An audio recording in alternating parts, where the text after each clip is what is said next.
Magandang hapon po sa ating lahat. Narito ang weather update sa araw ng Huwebes, August 1, 2024. Wala naman tayong binabantayang anumang bagyo or low pressure area sa loob at labas ng ating Philippine Area of Responsibility. Pero itong southwest monsoon or hanging habagat ay umiiral dito sa western section ng Visayas at Mindanao. Kaya kung makikita po natin, may mga kumpul po tayo na mga kaulapan dito po. Kaya asahan po natin makakaranas ng maulap na papawirin na may mga kalat-kalat na pag-ulan dito sa may Palawan, Western Visayas, Negros Island Region, Zamboanga Peninsula, pati na rin dito sa may Basilan. Samantala, for Metro Manila at nalalabing bahagi ng ating bansa, dito na lalo sa eastern section, ay asahan natin makakaranas tayo ng bahagya hanggang sa maulap na papawiri na may mga isolated rain showers at mga pag-ulan sa hapon at sa gabi, dulot ng mga localized thunderstorms.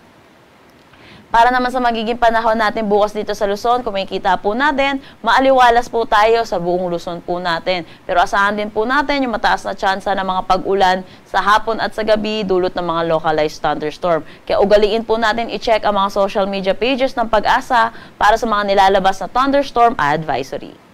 Agwat ng temperatura for Metro Manila, 25 to 33 degrees Celsius.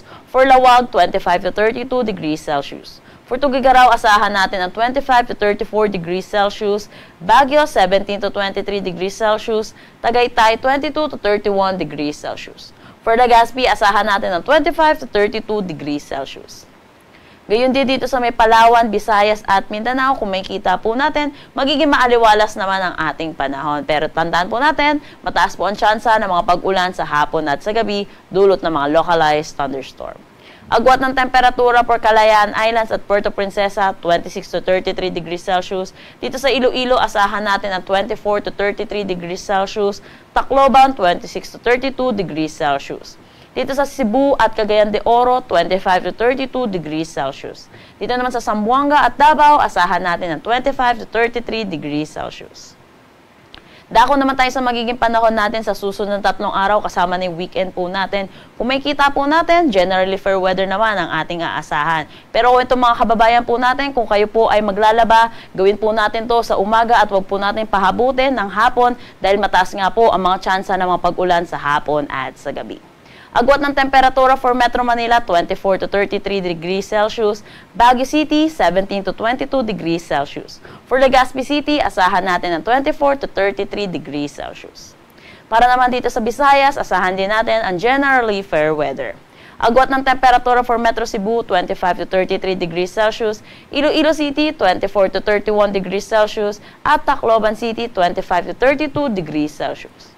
Gayon din dito sa may Mindanao, asahan natin, bahagya hanggang sa maulap ang ating papawirin, pero may mga taas na tsansa ng mga pag-ulan sa hapon at sa gabi.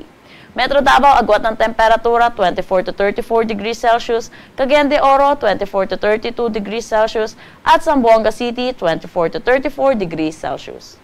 Ang sunset mamaya ay 6:25 p.m. at ang sunrise bukas ay 5:40 a.m. Para sa karagdagang impormasyon, bisitahin ang aming mga social media pages at ang aming website pag-asa.dost.gov.ph. At yan po muna ang latest dito sa Pag-asa Weather Forecasting Center. Chanel Dominguez po at magandang hapon.